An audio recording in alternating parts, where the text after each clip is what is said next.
নাই বুঝে না, কারণ অনেকে বামন হয়ে চাপ ধরতে চায়। কোথায় আবু হানিফা আর কোথায় সিকি আদমি বাক্কারা? হ্যাঁ, ভল্টু চৌধুরী দোষ ধরে আবু হানিফা। বেটা, এই দুনিয়ায় আবু হানিফার মাযহাবের মুজতাহিদ লাগবে না, এমন মুকাল্লিদ আছে যার সামনে 10 মিনিট তোমরা টিকবা না। আছে বাংলাদেশে, আছে একজন দুইজন না, বহুত আছে। ইমাম আজম বলেছেন, ইন্না বাইনাল ঈমানে ওয়াল ইসলামে ওয়াজহাত তাগায়ুর। ঈমান ও ইসলামের মধ্যে সম্পর্কটা বিপরীতার্থক, অর্থাৎ যেটা ঈমান সেটা ইসলাম না, যেটা ইসলাম সেটা ঈমান না। ইমাম বুখারী, আহমদ বিন হাম্বল, ইমামে আউজাই, ইমামে জুহরি, ইমামে মুসলিম, তারা সবাই বলেছেন যে না, ইন্না বাইনাল ঈমানে ওয়াল ইসলামে ওয়াজহাত তারাদুফ। ঈমান ও ইসলাম সমার্থক। খুব সুন্দর সংজ্ঞা দিয়েছেন বদরুদ্দীন আইনি উমদাতুল কারিতে। তিনি বলেন, ইন্না বাইনাল ঈমানে ওয়াল ইসলামে ওয়াজহাল উমুমি ওয়াল খুসুস। ঈমান ও ইসলামের মধ্যে আম ও খাসের সম্পর্ক আছে। সুবহানাল্লাহ। অর্থাৎ শুধু ঈমান যেখানে ওখানে ইসলাম নাই, কিন্তু ইসলামের শুরুটাই ঈমান দিয়ে। তাহলে বোঝা যায় মুসলিম না হয়ে মুমিন হওয়া যায়, মুমিন না হয়ে মুসলিম হওয়া। আগে ঈমান, তারপরে কি? যার ঈমানে ত্রুটি, কুফর আছে, কাফের, সে কোনোদিন মুসলিম হতে পারে না।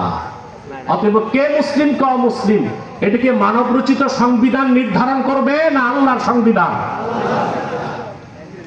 মানব রচিত সংবিধান। এটা তো রাগ করেন না, যারা গণতন্ত্রের ভক্ত বেশি, যারা গণতন্ত্র পূজারী, তাদের দৃষ্টিতে গণতন্ত্র একটা ধর্ম, সংবিধান একটা ধর্মগ্রন্থ, রাষ্ট্র একটা উপাস্য। এই জন্য তারা মনে করে সবকিছুর ঊর্ধ্বে রাষ্ট্র। আমরা বলি না, সবকিছুর উপরে ঈমান ও ইসলাম। এখানে আমাদের আদর্শিক দ্বন্দ্ব। তাদের স্লোগানটা দেখেন না, তারা বলে ব্যক্তির চেয়ে দল বড়, দল থেকে দেশ বড়। আমরা বলি ব্যক্তির চেয়ে দল বড়, দল থেকে দেশ বড়, দেশ থেকে আমার জান বড়, জান থেকে আমার ঈমান বড়।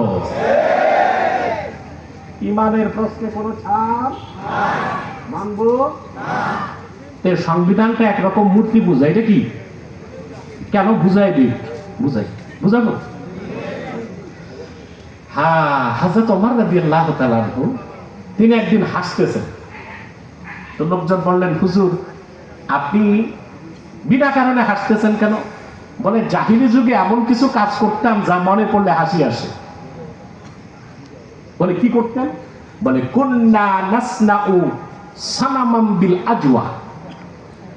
আমরা খেজুর দিয়ে মূর্তি বানাইতাম। কি দিয়ে? হিন্দুরা কি দিয়ে বানায়? আর জাহিলি যুগে আরবের মানুষ তো এমনি জ্ঞানী ছিল, তো মূর্তিটা বানাইতো কি দিয়া? খেজুর দিয়ে। বলে, খেজুর দিয়ে মূর্তি বানাইতাম, ইলাহ হিসেবে সম্মান করতাম, চুমা দিতাম, শ্রদ্ধা করতাম, ক্ষুধা লাগলে না কুল খেয়ে ফেলতাম। লস হয়েছে।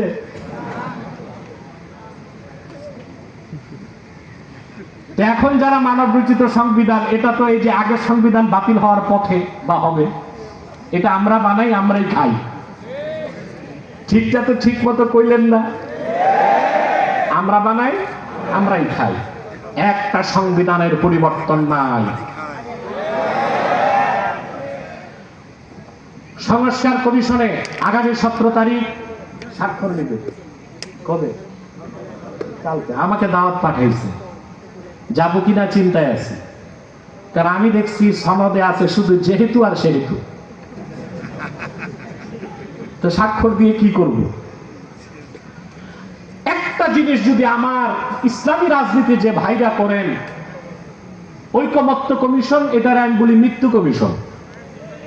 এখানে যে ওনারা একটা সংস্কার যদি আদায় করতে পারতেন যে বাংলাদেশের সংবিধানে কোরআন সুন্নাহ বিরোধী কোনো আইন হবে না, আমরা অনেকখানি আগায় যেতে পারতাম। ঠিক না? আর যদি আরেকটা সংজ্ঞা নির্ধারণ করতে পারতেন, কে মুসলিম কে অমুসলিম, কে মুমিন কে কাফের, তা নির্ধারিত হবে কোরআন সুন্নাহর সংজ্ঞায়। তাহলে অটোমেটিক কাদিয়ানীরা অমুসলিম ঘোষিত হয়ে যেত। এটার জন্য তো ফিকির লাগবে। কি লাগবে?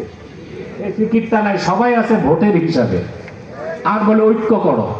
কি করো? আচ্ছা বলেন তো ভাই, এই দেশে ইসলামী রাজনীতি যারা করেন তাদের সবার ভোট এক বাক্সে আনলে হয় 16%। কত? 16% ভোট। এই দিয়ে কি ক্ষমতায় যাওয়া যাবে? এটা যদি হয় রাজনৈতিক ঐক্য। আর যদি সমস্ত ইসলামী রাজনৈতিক দলগুলো এক প্ল্যাটফর্মে আসে দ্বীনের স্বার্থে, তখন ঐক্যটা কি রাজনৈতিক হবে না অরাজনৈতিক? সেখানে সকল মাসলাকের মুসলমান চলে আসবে। আসবে কিনা? দ্বীনের স্বার্থটা কি? স্বার্থ হবে তিনটা। ইসলামের স্বার্থ রক্ষায় এক হব, মুসলমানদের মৌলিক দাবিগুলো আদায়ে এক হব,